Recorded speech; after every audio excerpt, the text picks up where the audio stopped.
So let's talk about the settings on the Tascam DR-10L. In this video, I'm gonna go over every single settings. There's about 20 on the Tascam DR-10L, and I'm just gonna show you my preferences, how I use it. You can use it however you would like, but this one is just the way I like to use it. So for mic gain, if I'm filming myself, I have my mic gain set to medium and low, and then I have my secondary track set to -12 dB in case I do peak.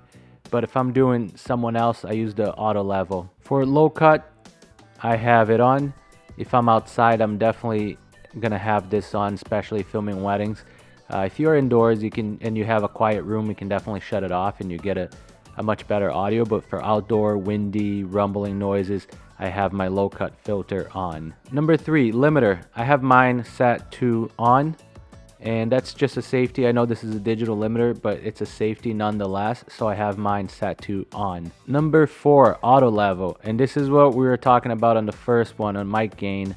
And on the 4th menu here, you have your auto level, and like I said, if I'm hooking this up to someone else, I will have my auto level on. I know it's not ideal, but I would rather have the auto level and adapting to that person's voice.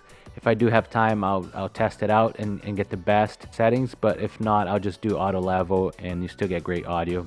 And if anything happens, you can still, as long as you don't peak, you can fix it in post. So I have my auto level set to on, unless I'm filming myself. FS sample, I have it to the highest quality, is 48 kilohertz.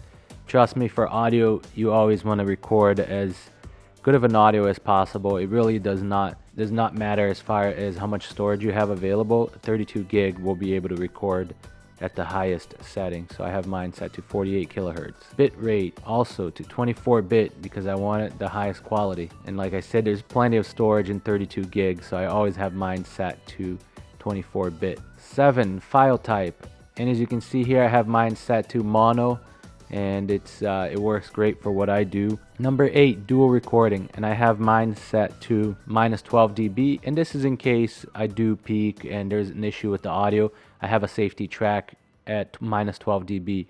Before an update, this would only give you an option for -6, but now with the new update, it gives you a -12, which is a great feature, and I highly recommend to use that. Number 9, MP3 mode, and I have mine set to off, because I would like to have the highest quality, and wave format is the best way to go. So I highly recommend setting this to off. Number 10 is track ink, and what this does is it will keep, in case you do lose power, it'll record every 15 minutes. It will stop recording and start a new file, but at the end, if you don't run out of battery, you're still gonna have the full length track. But in case you do lose your power, it will have at least the last few minutes of your recording, so you're not going to lose everything, which would be a nightmare. Number 11, warn beeps. I have mine set to off because I don't like any clicking or noise, so you can either set to on or off. I have mine set to off. Power save, I have mine set to on in case I am running out of battery. You can get 10 hours with one battery, one AAA battery, but in case I'm running low, I leave that on. Name file, I leave it as word and date.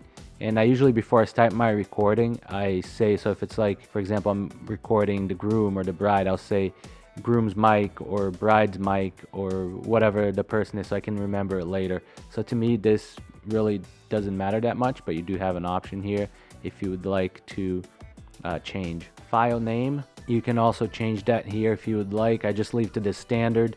Really does not matter that much, so but you can name it whatever you want. Format SD card, and this is where you would go to format, and you can change it to yes, no, and you can that's how you format your card. And I recommend formatting your card. Make sure you don't have anything in there, but definitely format it before each use. Mic bias, I have mine to on, and this is in case you plug in a microphone where it needs additional power. So that's what the mic bias is.